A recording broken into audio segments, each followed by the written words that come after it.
En este video revisaremos la solución del ejemplo de método de porcentaje sobre ventas, la que etiqueté como parte número 1. Esta es la parte número 2, el archivo en Excel.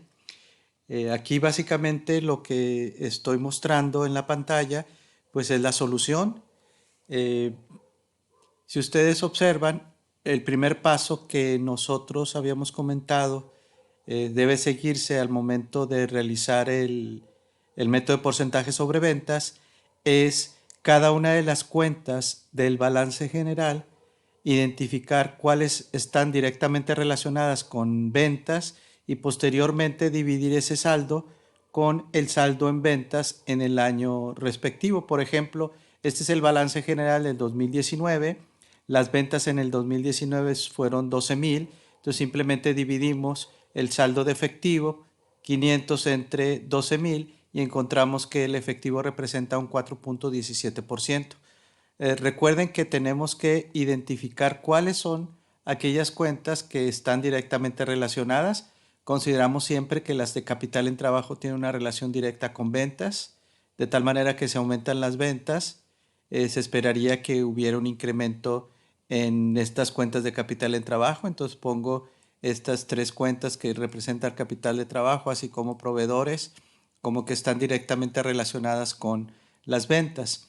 Decíamos que en el caso de activo fijo, la única manera de que haya una relación directa con ventas es que el activo fijo no tenga la capacidad instalada suficiente para soportar el crecimiento en ventas. En los datos del ejemplo mostramos que bajo las ventas del 2019, que son 12,000, ya estaba al 100% la capacidad utilizada, ¿sí? Por lo tanto, consideramos también que el activo fijo es otro activo que variará conforme varíen las ventas.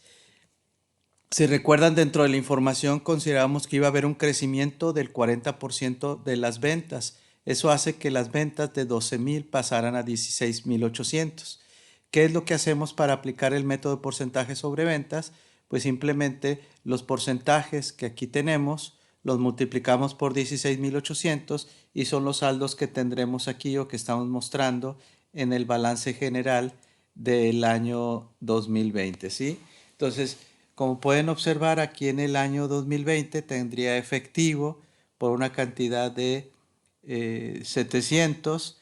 Tenemos cuentas por cobrar, que es 1050. ¿Cómo salen esos 700 y unos 1050? Simplemente multiplicando 4.17 por 16,800 y nos da 700. O 6.25 de 16,800 y nos da 1050. ¿Sí? Así tenemos todas las partidas relacionadas con los activos y resulta que el activo total proyectado para el año 2020 es de 8,400. Hacemos lo mismo con la parte del pasivo y capital, donde únicamente proveedor es el que es la cuenta que tiene ahí una relación directa con ventas, y tomamos ese saldo de proveedores de el 8.33% de 16,800 y tendríamos que es 1,400 el monto que tenemos, ¿sí? Posteriormente manejamos los mismos saldos de las cuentas de préstamos bancarios, pasivo a largo plazo y capital social. Si observan, es 250, 2,500 y 1,500. Por otra parte, la utilidad retenida la dejamos también con el saldo de 750 y agregué un renglón que se llama utilidad del ejercicio retenida, que en este caso muestra un saldo de 709.2. Ahorita muestro más adelante de dónde se obtiene o cómo se obtiene ese 709.2. Si sumamos la totalidad de pasivo y capital, tendríamos un valor de 7,109, que al compararlo con 8,400, pues tenemos un faltante o una necesidad de financiamiento de 1,291. Entonces, de acuerdo al método de porcentaje sobre ventas, requerirá la empresa un financiamiento por 1,291. Ahora sí, voy a compartir cómo determinamos este valor de 709.2. Si ustedes recuerdan, dentro de la información del problema, teníamos que la empresa mostraba un margen de operación del 15%. Entonces, para el estado de resultados proyectado para el año 2020, el 15% de las ventas estimadas representaría la utilidad de operación o WAFIR, que nos da un total de 2.520. Después tenemos que la tasa de interés es 20%, por lo tanto el gasto financiero es el 20% de los pasivos que generan intereses. En este caso sería 250 del préstamo bancario a corto plazo y del pasivo a largo plazo 2.500. Sumamos 250 más 2.500 nos da 2.750. El 20% de 2.750 son los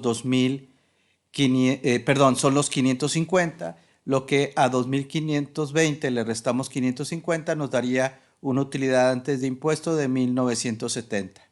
Una vez que tenemos la utilidad antes de impuesto, aplicamos la tasa de impuestos que habíamos asumido que representaba un total del 28% de la utilidad antes de impuestos, y el 28% de 1970 nos da 551.6, lo que nos genera una utilidad neta de 1.418. También dentro de los datos teníamos que la empresa paga una razón de dividendos del 50% de las utilidades del ejercicio. Por lo tanto, de estos 1.418, el 50% se pagarán como dividendos y el resto, 709, se quedará como utilidades que se retienen durante el ejercicio, y son precisamente estos 709.2. ¿Sí? Entonces, hasta aquí pues estaríamos revisando la solución del problema aplicando el método de porcentaje sobre ventas. Por lo tanto, dado los supuestos y ya considerando la posibilidad de retener utilidades y que las utilidades que se generen durante un periodo también sirvan para financiar los activos que se requieren para crecer o para obtener ese nuevo nivel de ventas, pues en este caso tendríamos una necesidad de financiamiento de 1.291. Algo importante o interesante es que también nosotros podemos determinar o identificar que, por ejemplo, en este caso, la empresa no tiene la capacidad suficiente para, con la operación, financiar su crecimiento. Hay un concepto que es la tasa de financiamiento sustentable o sostenible, es la que de manera orgánica la empresa puede crecer sin necesidad de financiamiento externo.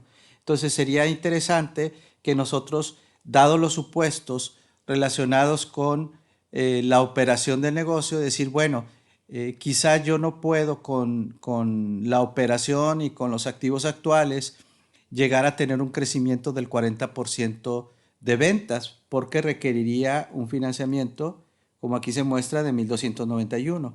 Pero la pregunta interesante es, bueno, con los recursos que tengo y con la retención de utilidades, ¿hasta cuánto puedo yo crecer?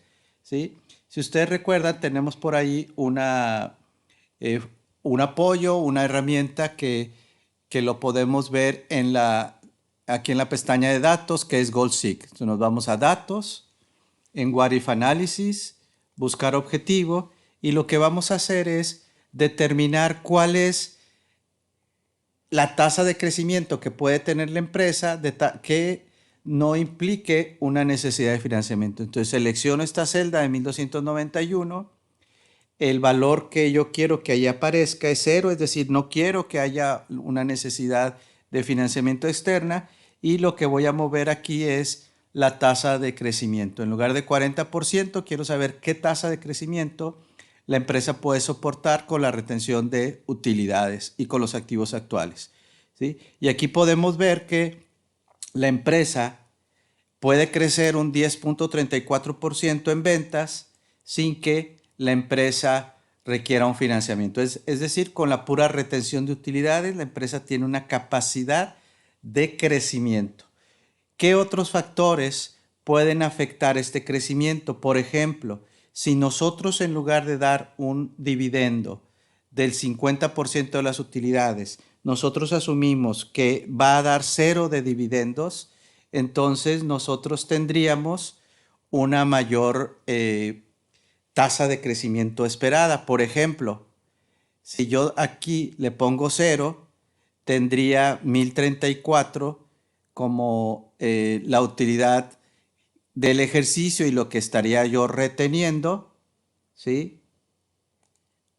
Aquí yo tengo, si observan, en negativo 517, es decir, tengo un excedente de activos con respecto a los pasivos, ¿sí? Tengo menos activos que pasivos, entonces puedo yo adquirir más activos para soportar ese crecimiento.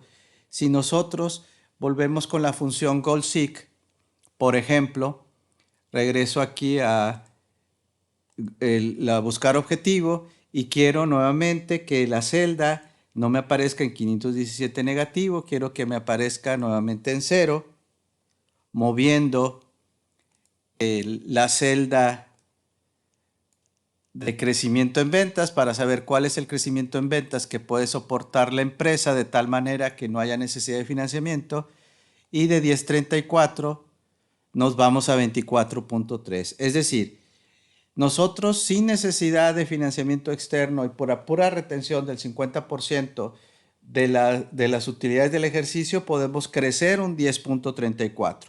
Pero si nosotros queremos en un momento dado o le pedimos a los accionistas que no obtengan un dividendo, que retengan todas las utilidades del ejercicio, el crecimiento de la empresa es 24.3. ¿Sí? Lo mismo puede suceder si modificamos algunos de los otros supuestos que tenemos, si ajustamos el margen de operación, si ajustamos o buscamos una mejor negociación con el financiamiento, etcétera. Todo ese tipo de factores pues va a afectar el crecimiento que la empresa puede tener y también, por lo tanto, la necesidad de un financiamiento externo. Entonces, es muy importante que las empresas no solo identifiquen cuál es su necesidad de financiamientos, sino también que hagan un análisis, una reflexión respecto a qué aspectos dentro de la operación del negocio pueden ser modificados de tal manera que apuntalen o apoyen el crecimiento que tiene o que puede llegar a tener la empresa al margen de un apoyo externo de financiamiento. ¿Sí? Bueno, con esto terminamos el ejemplo. Espero que haya sido claro y que sea de utilidad. Gracias.